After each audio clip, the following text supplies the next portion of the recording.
Hello everyone, एक बार फिर से आप सभी का स्वागत है। और आज के इस वीडियो में हम लोग डिस्कस करेंगे कि हमारे देश में नगरीय निकाय जो व्यवस्था चली आ रही थी उसको संवैधानिक दर्जा किस प्रकार से मिला, इसमें किन किन की भूमिका रही और अभी वर्तमान में कितनी नगर पालिकाएं हैं, कितनी नगर परिषदें काम कर रही हैं और कितने नगर निगम हैं वगैरह वगैरह। इन सारी बातों के हम जवाब अभी जानेंगे। यानी कि ये नगरीय निकाय की इंट्रो क्लास है।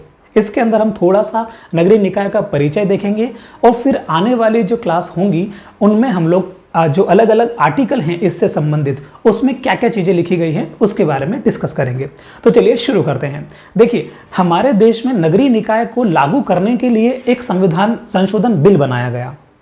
उस संविधान संशोधन बिल का नाम रखा गया 74वां संविधान संशोधन बिल 1992। 74वां संविधान संशोधन बिल 1992 एक बिल बनाया गया। इस बिल के अंदर ये सारी टर्म्स एंड कंडीशन लिखी गई कि हमारे देश में जो नगर पालिकाएं, जो नगर पंचायतें, जो नगर निगम पहले से चले आ रहे हैं उनको संवैधानिक दर्जा किस प्रकार से दिया जाएगा। ये सारी शर्तें कहाँ लिखी गई? 74वां संवैधानिक संशोधन बिल 1992 में लिखी गई।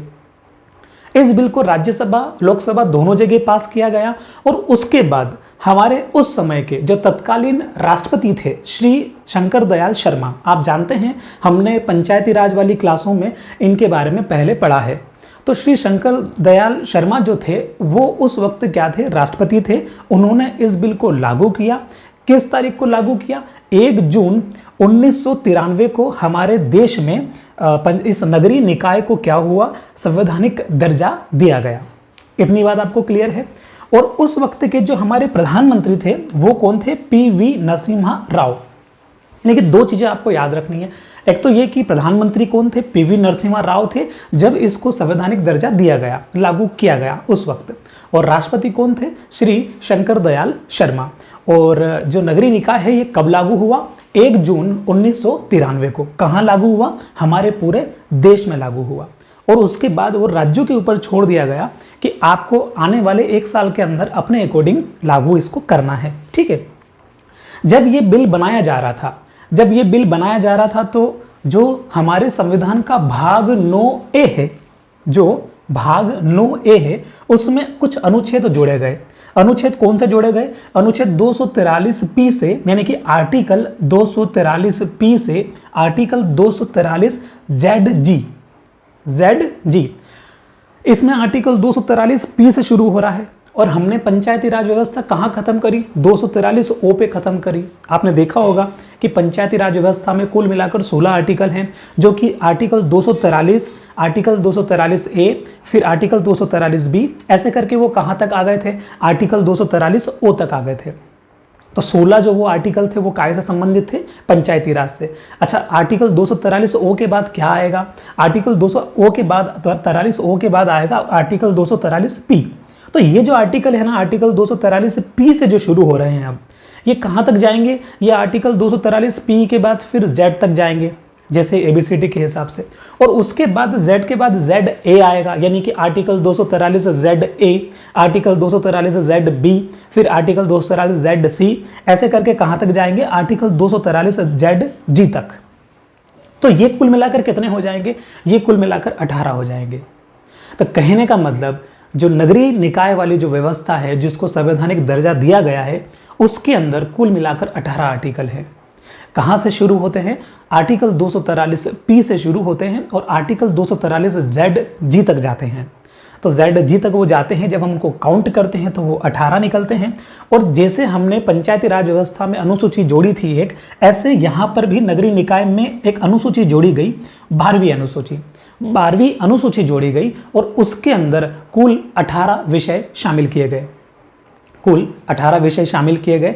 किस प्रकार के विषय होंगे?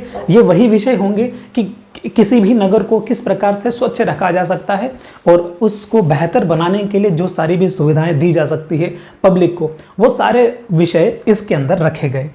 इतनी बात आपको क्लियर है। उसके बाद जब ये संवैधानिक इसको दर्जा दिया जा रहा था तब ये कहा गया कि जो 3 स्तर की ये व्यवस्था होनी चाहिए। कौन कौन से स्तर होने चाहिए? एक तो होना चाहिए आपका नगर पंचायत का स्तर होना चाहिए, दूसरा स्तर नगर पालिका का होना चाहिए और तीसरा स्तर नगर निगम का होना चाहिए। 3 प्रकार के स्तर होने चाहिए। ये कौन डिसाइड करेगा कि कौन सा एरिया जो है वो नगर पालिका कहलाएगा, कौन सा एरिया नगर परिषद या नगर पंचायत कहलाएगा और कौन सा एरिया नगर निगम कहलाएगा। ये डिसाइड करने का जो अधिकार है वो हमारे जो प्रदेश के जो राज्यपाल हैं उनके पास है।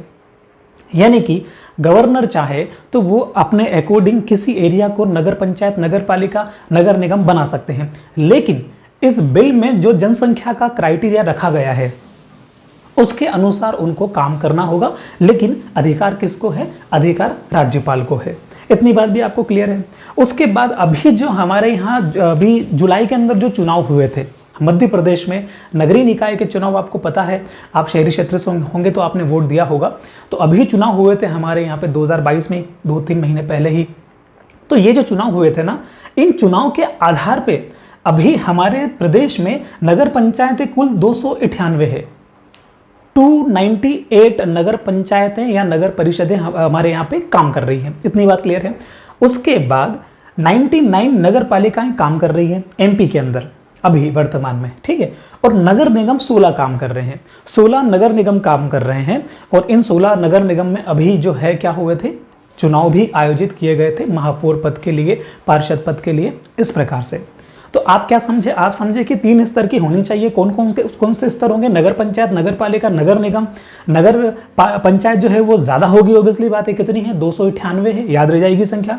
नगर पालिकाएं कितनी है? 99 है। और नगर निगम कितने हैं? 16 हैं। नगर निगम 16 कहाँ कहाँ है उसको हम अभी देखेंगे यहाँ डिटेल में। उससे पहले हम ये डिस्कस करते हैं कि जब ये 3 स्तर बनेंगे तो फिर इसकी कंडीशन क्या रहेगी।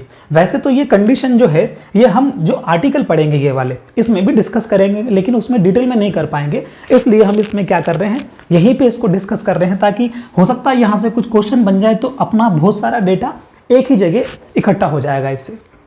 अब देखिए इनका क्या फॉर्मेट है। आबादी है, वार्ड है, राजकीय पद है, शासकीय पद है, न्यूनतम आयु है, कार्यकाल है। इतनी बात आपको क्लियर है। नगर पंचायत उस एरिया को बनाया जा सकता है जिसकी आबादी 20,000 से 50,000 के बीच हो। नगर पालिका उस एरिया को बनाया जाता है जिसकी आबादी 50,000 से 3 लाख होती है। और नगर निगम उसको बनाया जाता है जिसकी आबादी 3 लाख या 3 लाख से अधिक होती है। तो 3 चीजें आपको क्लियर हो गई है। नगर पंचायत के लिए 20 से 50,000, नगर पालिका के लिए 50,000 से 3 लाख और नगर निगम के लिए 3 लाख से ऊपर या 3 लाख भी चल जाती है। उसके बाद जो नगर पंचायत में जो आपके वार्ड होंगे उनकी संख्या 10 से 20 होती है। नगर पंचायत में वार्डों की संख्या 10 से 20 के बीच में होती है। नगर पालिका में वार्डों की संख्या 20 से 40 के बीच में होती है। और नगर निगम में वार्डों की संख्या 40 से लगाकर 85 तक होती है। कहीं कहीं पे ये 85 तक होती है, मतलब जैसे रतलाम है तो रतलाम के अंदर शायद से 49 वार्ड ही हैं नगर निगम के, और इंदौर है वहाँ पे पूरे 85 हैं। तो ये डिपेंड करता है, एक उन्होंने क्राइटेरिया दिया है कि 40 से 85 के बीच में रह सकती है। 85 का मतलब ये नहीं होगा कि वो 85 ही रहना जरूरी है। उसके बाद आगे है आपका राजकीय पद। नगर पंचायत के अंदर जो राजकीय पद मतलब कि राजनीतिक पद, जो कि पॉलिटिक्स से जुड़े हुए जो पद होते हैं नगर पंचायत में, वो कौन से होंगे? एक तो नगर पंचायत का अध्यक्ष होगा, एक नगर पंचायत का उपाध्यक्ष होगा और एक नगर पंचायत के जो वार्ड होंगे उनके पार्षद होंगे। 3 प्रकार के इसमें जो है पद रहते हैं। उसी प्रकार से नगर पालिका में भी होता है कि नगर पालिका का अध्यक्ष रहता है, नगर पालिका का उपाध्यक्ष रहते हैं और उस नगर पालिका में जो वार्ड हैं उनके जो भी चुने हुए निर्वाचित जो पार्षद होते हैं वो भी रहते हैं। उसके अलावा जो नगर निगम है इसके अंदर महापौर और पार्षद होते हैं। उप महापौर हमारे प्रदेश में नहीं है, तो यहाँ पर कौन होते हैं? महापौर होते हैं और पार्षद होते हैं। तो इन वार्डों में 40 से 85 वार्डों में पार्षद चुनाव लड़ते हैं, महापौर भी जो है वो चुनाव लड़ते हैं, क्योंकि इस बार हमारे जो ये नगर निगम थे इसमें महापौर का चुनाव प्रत्यक्ष रूप से कराया गया था। ठीक है। उसके अलावा जो शासकीय पद हैं वो शासकीय पद नगर पंचायत में सीएमओ हैं। सीएमओ साहब यानी कि चीफ म्युनिसिपल ऑफिसर, ठीक है। सीएमओ जिसको हम बोलते हैं, आप नगर पालिका नगर पंचायत गए होंगे तो आपने देखा होगा एक गाड़ी के आगे सीएमओ लिखा रहता है, तो वो उन साहब की गाड़ी होती है जो कि एक तरह से पीएससी या फिर आईएएस अधिकारी होते हैं, उस रैंक के ये अधिकारी होते हैं। और यहाँ पे नगर पंचायत में सीएमओ होते हैं, नगर पालिका में भी सीएमओ होते हैं, लेकिन नगर निगम में आयुक्त होते हैं। आयुक्त का मतलब होता है कमिश्नर, जो कि एक आईएएस रैंक के अधिकारी होते हैं और उनका जो है उनको उस पर्टिकुलर नगर निगम के लिए क्या बनाया जाता है, आयुक्त बनाया जाता है, कमिश्नर बनाया जाता है। तो इस नगर निगम के अंदर जो शासकीय पद हैं वो क्या हो जाएंगे, आयुक्त हो जाएंगे, कमिश्नर हो जाएंगे।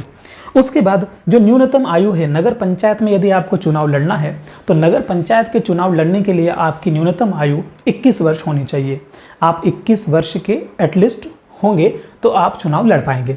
नगर पालिका के लिए ये आयु 21 वर्ष है, नगर पालिका के लिए भी 21 वर्ष है, लेकिन नगर निगम का यदि आपको चुनाव लड़ना है तो उसके लिए आपकी आयु 25 वर्ष होनी जरूरी है। इतनी बात क्लियर है। उसके बाद आगे जो नगर पंचायत का कार्यकाल होता है वो भी 5 वर्षों का होता है, नगर पालिका का जो कार्यकाल होता है वो भी 5 वर्षों का होता है, नगर निगम का जो कार्यकाल होता है वो भी 5 वर्षों का होता है।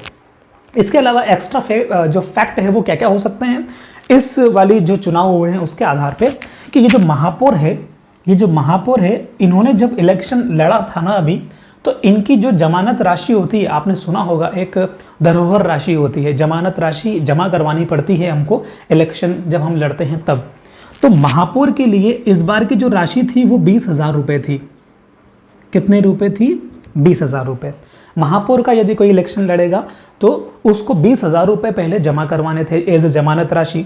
उसके बाद जो नगर निगम के जो पार्षद थे, इनके लिए जो धरोहर राशि थी या जमानत राशि थी वो थी 5,000 रुपये, वो थी 5,000 रुपये।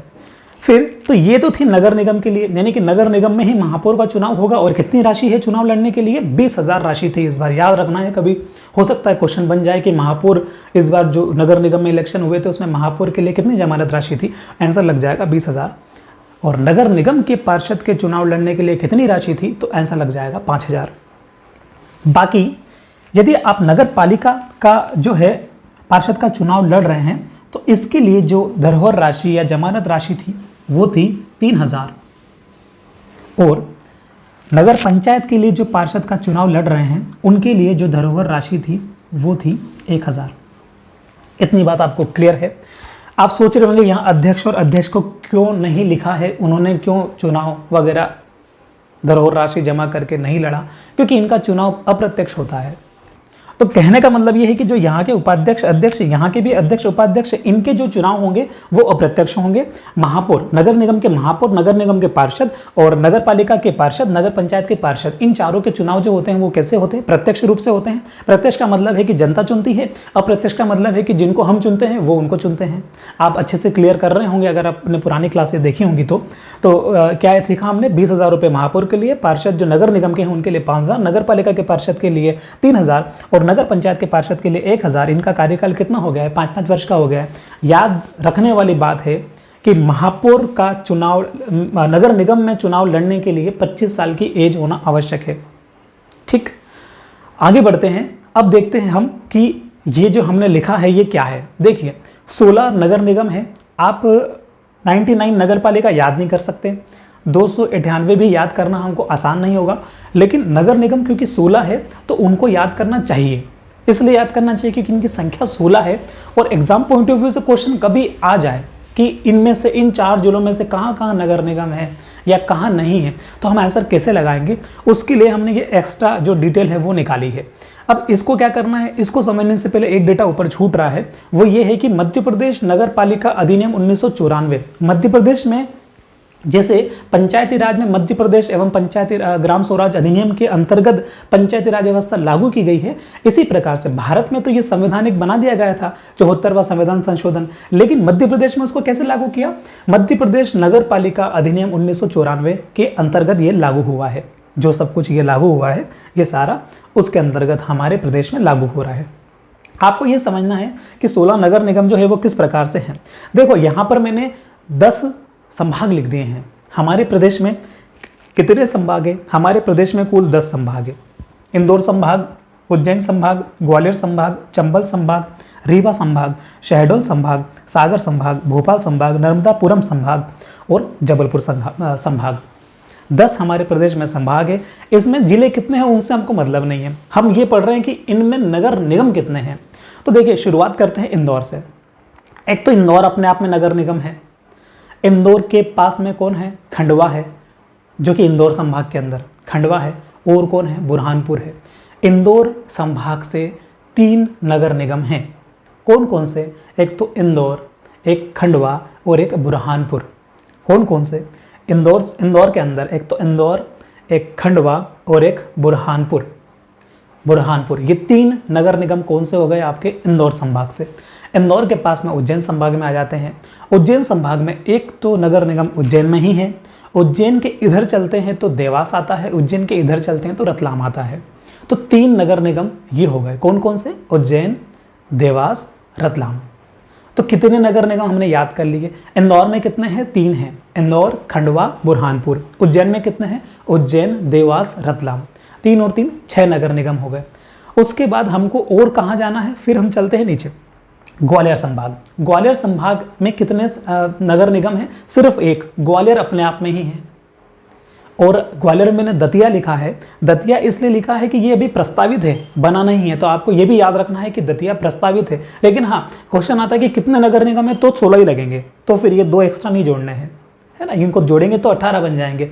लेकिन ये अभी बने नहीं हैं, प्रस्तावित हैं, इसलिए उनको याद करने के उद्देश्य से, समझने के उद्देश्य से लिख दिए हैं। तो ग्वालियर संभाग में कितने नगर निगम हैं? सिर्फ एक। आगे चलते हैं, चंबल में कितने हैं? चंबल संभाग में मुरैना जो है, मुरैना में नगर निगम है, लेकिन भिंड प्रस्तावित है। इतनी बात क्लियर है। उसके बाद रीवा संभाग। रीवा संभाग में 4 जिले हैं। रीवा है, सतना है, सीधी है, सिंगरौली है। तो खाली सीधी को छोड़ दीजिए। रीवा संभाग में सीधी को छोड़ दीजिए तो रीवा में है, अपना सतना में है और सिंगरौली में है। तो 3 ये हो गए। अभी हम इनको याद कर लेंगे अच्छे तरीके से, पहले इसको स्टेप बाय स्टेप देख लेते हैं, ठीक है। और फिर शहडोल संभाग जो है उसमें एक भी नहीं है। शहडोल में एक भी नगर निगम नहीं है। और सागर में एक ही है, खुद सागर। उसके अलावा भोपाल में भी एक ही है, खुद भोपाल। उसके अलावा नर्मदापुरम में कुछ भी नहीं है। और जबलपुर में 3 हैं। जबलपुर में कौन कौन से? जबलपुर है, जबलपुर के पास में कटनी है और फिर छिंदवाड़ा है। तो 3 ये हो गए। याद करने का तरीका क्या हो सकता है? याद करने का तरीका ये हो सकता है कि पहले जो 3 है ना, उनको याद कर लेते हैं। देखो, एक तो इंदौर के अंदर ये 3 है, एक उज्जैन के अंदर ये 3 है, और एक ये 3 यहाँ पर है, और एक 3 यहाँ पर है। मतलब 4 ऐसे संभाग हैं, 4 ऐसे संभाग हैं जहाँ 3 नगर निगम हैं। एक तो इंदौर है, एक उज्जैन है, एक जबलपुर है और एक रीवा है। कौन कौन से संभाग हो गए? 4 हो गए। देखो, जबलपुर और रीवा हम बोल सकते हैं कि हाँ थोड़ा पास में है। जबलपुर से कटनी जाएंगे, कटनी से सतना जाएंगे, फिर रीवा आ जाएगा। तो वो बोल सकते हैं कि 2 तो उधर के हैं, ईस्ट तरफ, है ना, किधर? पूर्व में। और 2 हम ये समझ सकते हैं कि चलो हाँ थोड़ा सा पश्चिम में आ गए एक तरह से। तो एक पश्चिम में, एक ईस्ट में। 2 इधर हो गए, 2 इधर हो गए। इधर चलेंगे तो इंदौर और अपना उज्जैन। तो इंदौर में इंदौर, बुरहानपुर, खंडवा, और उज्जैन में उज्जैन, देवास और रतलाम। कितने हो गए? 6 हो गए। अब हम उधर चल रहे हैं पूर्व में। तो उधर कौन कौन से हैं? एक तो जबलपुर संभाग है हमारा और एक रीवा संभाग है। जबलपुर संभाग में कितने हैं? 3 हैं। एक तो जबलपुर है, जबलपुर के बाद कटनी है, कटनी के बाद छिंदवाड़ा है।